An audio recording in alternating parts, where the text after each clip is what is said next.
The Galactic Empire's message arrived not with ceremony, but with certainty. Across every frequency known to man, it played in the same unwavering tone, a voice polished by centuries of subjugation. By decree of the Imperial Throne, the species designated as human will provide annual tribute, ores, industrial output, and 1 million subjects for Imperial service. Compliance ensures peace. Defiance ensures eradication. The voice lingered, devoid of malice, spoken as if stating a natural law. The stars themselves seemed to dim in its wake. On Earth, silence followed. Governments, militaries, and ordinary citizens listened as the weight of those words settled like dust after an explosion. Humanity had spent decades trying to join the Galactic Order, earning trade, technology, and recognition. Now the truth arrived: they were never meant to join, only to serve. The Empire did not negotiate with new species. It absorbed them. The alien envoy's ship remained in orbit, vast enough to cast a shadow across the equator.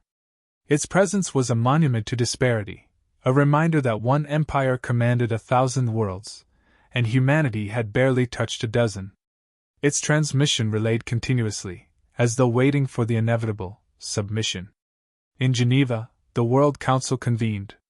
Delegates argued behind sealed walls, their words lost to noise cancellation fields, but the world knew what was being debated. Some demanded compliance, arguing survival was paramount. Others refused, invoking history, dignity, and the old scars of subjugation. "They offer peace for our chains," one delegate whispered.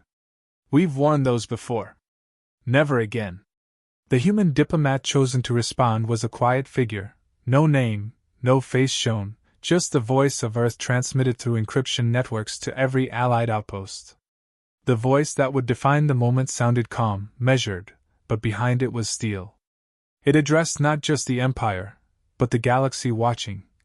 "Humanity does not pay tribute." For a breathless instant, nothing happened. The alien transmission halted, then resumed, distorted, as if laughter was running through static. The Empire responded with a statement that felt older than stars. "You mistake mercy for weakness. Prepare your offerings, or we will collect them ourselves." The diplomat recorded a message for the archives that same hour. It would later be studied by historians and soldiers alike, not for rhetoric but for clarity. "We are being asked to surrender our future for comfort," it said. "That is a price our species has never paid. We have buried too many under tyranny to trade their memory for safety. The Empire calls us primitive, perhaps they are right. But primitives survive. Empires fall." In the following days, humanity's media went dark. Governments restricted channels to maintain stability, yet rumors flourished. Some said fleets were already en route, others believed the Empire would simply glass Earth and move on. Panic merged with defiance. Factories saw volunteers instead of deserters, old military installations sparked to life, and spaceports thrummed with movement. Humanity, scattered and outgunned, began to prepare as if instinct demanded it. Allies within the Galactic Council distanced themselves. Ambassadors recalled their envoys, fearful of being seen near humanity's defiance. Messages from neighboring species arrived in hushed tones, sympathy without support. The diplomat read every one, logged them, and deleted them. Pity had no value now. Days turned to a week. The alien envoy remained silent. Humanity waited, torn between hope and inevitability. The diplomat stood before the communications console one last time, a single transmission to be sent to the Empire and to all who listened across the stars. The words were deliberate, stripped of ornament and fear. "We offer alliance, not servitude. We seek respect, not dominion. If you cannot understand that, then understand this: humanity kneels to no throne." The message pulsed outward through the void, carried on frequencies that spanned light years. For the first time, the Empire hesitated. The silence that followed was more menacing than any threat. Across human space, there were no celebrations, no applause, only quiet recognition that a line had been drawn that could never be erased. Above Earth, the Imperial ship turned without a word and vanished into the folds of hyperspace. To the untrained eye, it seemed a retreat. To those who understood empires, it was something far worse, a preparation. Humanity had spoken, and now the universe would answer. The diplomat stood alone in the dim light of the chamber, recording one final line for the archives before power reserves were diverted to defense. "They will come," the voice said. "And when they do, they will learn what tribute humanity offers: resistance." No one applauded. No one slept. Across the planet, beneath oceans and inside orbiting stations, humanity prepared not for survival, but for defiance. The first war of their species beyond Earth had already begun, and it started with a single word: no. The Empire's silence lasted 8 days, and in those 8 days, humanity began to fracture and harden at once. Across every nation and colony, the same question echoed: what happens now? The diplomat's refusal had been absolute, and though the transmission had inspired pride, it also awakened terror. The Empire's history was clear: no species had ever defied them and survived. But humans had always been a paradox. Fear and defiance were their twin engines, and both began to roar. Governments moved with urgency that bordered on desperation. The Council of Worlds authorized full mobilization. Civilian industries were nationalized overnight. Shipyards that once built freighters for trade began producing armored carriers and railgun batteries. Even private corporations surrendered resources to the Defense Charter, knowing refusal meant irrelevance, or extinction. The diplomat's message had bound them to a single destiny: resistance, regardless of outcome. For the first time in centuries, humanity rediscovered unity not born of hope but necessity. Political factions dissolved under the pressure of survival. Nations that had not spoken in decades exchanged encrypted data streams, sharing propulsion algorithms and tactical schematics. The quiet hum of planetary industry rose into a collective heartbeat. Every city with a manufacturing hub pulsed like an artery feeding the same cause. But unity had its shadow. Panic bred beneath the surface. Economies collapsed, black markets flourished, and cults of surrender appeared overnight, promising safety through compliance. They called the diplomat's defiance a curse, a suicidal pride that would doom billions. In hidden corners of the web, surrender petitions gained signatures. The human psyche divided between faith and fatalism, each side convinced it understood survival. The diplomat became the axis of that divide. To some, their voice symbolized everything unyielding in the human condition. To others, it was the voice that had invited annihilation.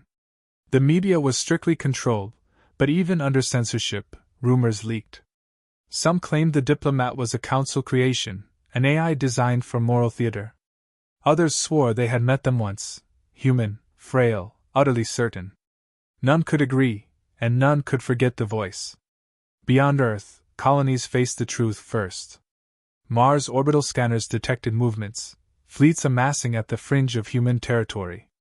The Empire's approach was methodical, like a storm gathering momentum. Transmission intercepts from border systems confirmed it: observation drones, not yet attacking, simply watching. The Empire studied its prey before the strike. Humanity responded by accelerating every contingency plan. Military strategists converted orbital stations into fortified bastions. Artificial intelligences, once bound by ethical restrictions, were given partial autonomy under the Defense Override Protocol. Weaponized satellites were repositioned to create layers of crossfire nets around Earth and the colonies. In the asteroid belt, miners volunteered to turn rock stations into kinetic missile platforms. The transformation was total. Civilization's pulse shifted from commerce to combat. The diplomat never addressed the public again, not directly. Instead, they communicated only with the council through recorded messages that leaked intentionally, short, stripped of rhetoric, and designed to maintain momentum. "Preparation is peace," one message said. "Peace bought through fear is a leash. We are better than that." Those lines spread through underground channels, recited like scripture by soldiers and factory workers alike. Meanwhile, the Empire's propaganda machine began its own campaign. Holographic transmissions appeared on outer colonies, promising mercy through compliance.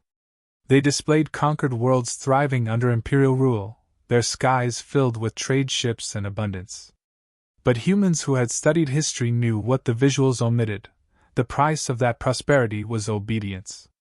And obedience had never been humanity's strength. Every intercepted Imperial broadcast reminded humanity what awaited them if they faltered. Every destroyed probe near Sol fed their determination. Fear was constant, but it evolved into something sharper: focus. Engineers slept in factories, scientists reworked centuries of theoretical physics into weapons design, and soldiers trained in vacuum simulators until their bodies broke. No one believed victory was possible. Belief wasn't required. What mattered was resistance. In private moments, the diplomat's own logs revealed the cracks behind conviction. They recorded them not as confessions but as testimony. "If courage is refusing to yield when you are certain you will lose," one entry read, "then humanity has already won."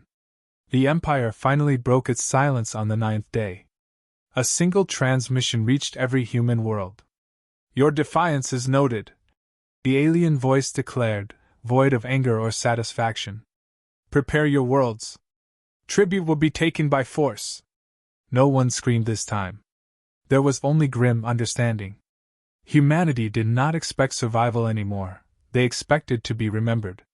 The diplomat's refusal had set history on fire, and now, the species that once reached for the stars prepared to show the galaxy what it meant to burn with purpose. When the Empire's fleet appeared at the edge of the Sol system, the stars themselves seemed to bend beneath its weight. Hundreds of capital ships, each larger than entire cities, drifted in perfect formation. Their arrival was not a declaration of war, it was an execution carried out with ritual precision. To them, humanity was already defeated. Their commanders called it the pacification of the Sol sector. The phrase alone told the truth. They believed this would be swift, bloodless, inevitable. Human sensors caught the first readings within minutes. The data came in waves, mass signatures so vast that planetary defense computers flagged them as errors. The diplomat, monitoring from the command archive, spoke only once. "Then the time for words is over." From that moment forward, humanity's answer would be written in physics and blood. The Empire advanced, methodical and confident. They launched reconnaissance drones that pulsed through the void, mapping orbital routes and analyzing magnetic fields. But their algorithms failed to predict what awaited them near the inner planets. Earth's defenses did not meet them head-on. Instead, they vanished. No fleets in sight, no open resistance. To the Empire, it was cowardice. In truth, it was calculation. Humanity had learned from every battle fought on its own soil, every asymmetric war, every rebellion crushed by greater powers. They had studied the Empire's doctrine through intercepted transmissions and dissected their pride. Where the Empire sought open confrontation, humanity sought misdirection. Entire mining colonies were stripped bare, their cores replaced with fusion bombs disguised as power reactors. The first Imperial scouting fleet entered Mars' orbit without resistance. They activated scanners and triggered the detonations. The resulting explosion was not intended to destroy the fleet, it was meant to blind it. Energy surges overloaded their sensor arrays, turning their tactical screens into blinding white static. At that exact moment, human drones, small, fast, and suicidally simple, swarmed from behind Phobos. Each carried electromagnetic warheads designed to scramble neural relays inside alien control systems. The first wave of the Empire's fleet died without ever seeing its attackers. Shock rippled through their formation. Imperial commanders regrouped, deploying countermeasures and calling for reinforcements. But by the time their systems rebooted, the battlefield had changed. Earth's orbital network activated, revealing layers of hidden satellites that had been dormant for months. They fired in coordinated bursts, their trajectories plotted through thousands of simulated outcomes. Every shot calculated, every loss pre-accepted. Humanity had turned its own fragility into a weapon, precision born of desperation. The Empire retaliated with overwhelming force. Beams of plasma cut through space, vaporizing entire clusters of drones. Asteroid stations disintegrated under concentrated bombardment. Yet for every human vessel destroyed, 2 more appeared from unexpected vectors, emerging from magnetic shadows near Jupiter, or slingshotting around Saturn's rings to strike from behind. The galaxy's oldest military machine found itself fighting ghosts. Communication logs recovered later revealed the confusion among Imperial ranks. One translated fragment read, "They fight without formation. They fight without fear. They fight as if every loss is victory." Their hierarchy could not comprehend a species that refused to preserve itself strategically. Humanity was not fighting for dominance. They were fighting to deny submission. In the chaos, a single human tactic reshaped the battle entirely. Using gravitational fields around the sun, human navigators lured a portion of the Imperial fleet into proximity with a solar flare. As the Empire's ships repositioned, the flare erupted, timed perfectly with a volley of reflective drones that amplified the radiation burst. The resulting electromagnetic pulse crippled their command ships. For 8 minutes, the Empire's fleet drifted, blind and disconnected, while humanity struck with surgical precision. The cost was catastrophic. Dozens of human vessels were lost, countless soldiers died executing maneuvers designed for failure. But in those 8 minutes, something irreversible happened. The Empire's invincibility cracked. They had come expecting obedience. They found a species that weaponized defiance itself. By the time the remaining Imperial ships withdrew to regroup beyond Neptune's orbit, the battle had already entered the annals of every human historian. No one called it a victory. It was a statement, a declaration written in orbital debris and shattered hulls.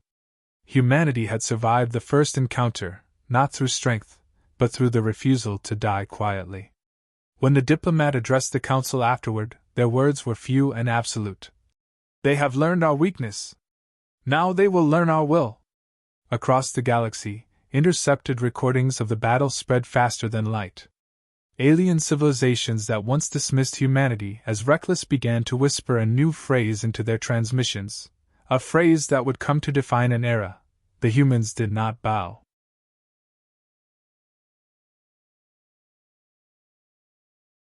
The Empire's retreat did not bring celebration, only silence. Every surviving ship broadcast fragments of static and casualty lists that stretched for hours. Humanity had repelled the first assault, but the cost bled across every world. Cities burned from orbital strikes that missed their targets, colonies near the belt were gone, and the survivors on Mars transmitted from bunkers beneath red dust. Yet even amid ruin, no one suggested surrender. The first victory had altered something far greater than territory. It had shifted perception. For the first time in millennia, the galaxy had witnessed the Empire falter. The Diplomat understood the significance before anyone else. The battle had proven humanity's strength in combat, but raw defiance was not enough. The Empire could rebuild its fleets faster than humans could bury their dead. Victory would come not from firepower but from belief. The war had to become an idea, one the Empire could not kill. Within days, a message was transmitted across open frequencies. It began with no introduction, only the same voice that had once defied the Empire's envoy. "To the species who call themselves subjects," it said calm as iron, "you have bowed for generations. You have traded freedom for protection. The Empire tells you that peace is obedience. Look upon the stars and ask yourself, are you truly at peace?" The transmission spread faster than Imperial sensors could suppress it. It appeared on trade beacons, civilian relays, even within Imperial garrisons. The Diplomat's voice became a contagion of doubt. The Empire called it propaganda, labeling humans as insurgents and terrorists. Yet their own soldiers began questioning orders. Reports leaked of skirmishes on distant colonies where local species refused to provide tribute. The rebellion did not begin with weapons, it began with whispers. The Diplomat's words became a rallying cry across systems that had never known rebellion. "The Empire cannot rule a galaxy that no longer believes it should." Human intelligence networks amplified the chaos. They hijacked Imperial communication arrays, sending falsified orders, fabricating victories, and broadcasting the faces of alien defectors who claimed allegiance to humanity's cause. The Empire's image of absolute control began to fracture. Commanders distrusted their subordinates. Governors questioned the throne's infallibility. What had been a single war for Earth became an ideological conflict spanning light years. But the cost of inspiration was blood. Each message the diplomats sent brought retaliation. The Empire struck harder, deploying extermination fleets to cleanse infected worlds. Human-aligned colonies were reduced to ash. Refugees fled toward Sol, carrying stories of destruction and loyalty in equal measure. Humanity became both symbol and scapegoat, the proof that rebellion could exist and the justification for its annihilation. Inside the Defense Council, despair began to seep through strategy sessions. Supplies dwindled, alliances were uncertain, and the Empire's technological edge remained insurmountable. Yet the diplomat refused to yield to exhaustion. "They think this is a war of fleets," they told the Council. "It is not. It is a war of meaning. They have forgotten that empires fall when they cannot convince others they deserve to stand." To reinforce that truth, another broadcast was sent, this time encoded into the Empire's own diplomatic network. It was short, deliberate, and impossible to ignore. "We do not seek conquest," the diplomat declared. "We seek equality. The Empire can share the stars, or choke on them." The transmission reached hundreds of systems before Imperial firewalls severed it. Entire planetary populations, long subdued, erupted in unrest. The Empire responded with brutality unseen in generations. They silenced 10 worlds in a single week, annihilating populations to prove dominion. But the damage was done. Each destroyed planet became a martyr. The diplomat's message transformed from rebellion into religion. Across the Outer Rim, murals appeared depicting Earth's defiance, painted not by humans, but by those the Empire had conquered long ago. Even as fleets burned, even as losses multiplied, something irreversible had taken root. The Empire's soldiers began deserting. Merchant guilds refused to transport tribute. The throne issued decree after decree, each one more desperate than the last. The galactic order that had stood unchallenged for centuries began to crack under the weight of one species' refusal to submit. The diplomat's final transmission of the campaign carried no threats, only clarity. "If we are destroyed," they said, "then remember this: freedom is not given, it is taken, and it is never surrendered once claimed." The voice echoed across encrypted frequencies, spreading through networks like an unstoppable current. The Empire had the weapons, but humanity had done something greater. They had given every oppressed being in the galaxy a reason to believe they could stand. By the time the Empire regrouped for the next assault, the war was no longer about a single planet. It had become a contest between tyranny and will. And in that contest, the galaxy had already begun to lean toward the unthinkable. The humans might actually win by making everyone else remember what it meant to be free. The Empire's second invasion arrived not as a fleet, but as a storm without end. Thousands of warships advanced from every direction, blacking out the stars. Their purpose was not conquest, it was eradication.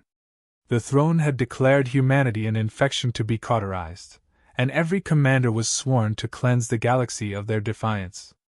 Across Sol, humanity prepared in silence. They had no illusions of victory. Every soldier, scientist, and worker understood the same truth: this was not a fight for survival but for legacy. The diplomat's final address was transmitted across every channel.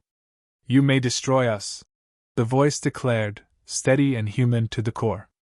"But know this: the moment one species chose to say no, your empire began to die." The speech was brief because there was nothing left to promise. Hope was replaced by certainty. The war would end with extinction, but not submission. The Empire struck with overwhelming precision. Orbital defenses collapsed within hours. Artificial moons cracked open under sustained bombardment, releasing debris fields that shredded friend and foe alike. Earth's oceans boiled as kinetic impacts pierced the atmosphere. Mars fell silent. The belt was consumed in detonations that painted streaks of silver across the void. Humanity's fleets answered not with formation but with fury. Every vessel became a weapon, every orbit a trap. There were no retreat protocols, no safe harbors. Every pilot knew their mission ended in death, but each one was determined to make it meaningful. Human engineers had prepared for this inevitability. Hidden within the dying infrastructure of the Sol system were final deterrents, massive gravitic warheads designed to destabilize local spacetime. As the Empire's ships closed in, these devices detonated in synchronized waves, collapsing navigation corridors and tearing holes in hyperspace routes. Entire Imperial battlegroups vanished, not destroyed but lost to the folds of unrecoverable space. For every human life taken, a dozen Imperial vessels disappeared into silence. Even as the tactical tide shifted briefly, humanity's strength could not endure the scale of the assault. Cities that had survived centuries of conflict vanished in seconds. The atmosphere itself turned against them, filled with ash and plasma. Yet amid devastation, the broadcasts continued. The diplomat's voice reappeared across alien frequencies, speaking directly to those who watched from afar. "They will kill us," the voice said. "But they cannot kill what we've made you see. You are not subjects. You are nations waiting to be born." Those words ignited the final spark. Across 100 Imperial systems, uprisings erupted simultaneously. Entire fleets refused to answer orders.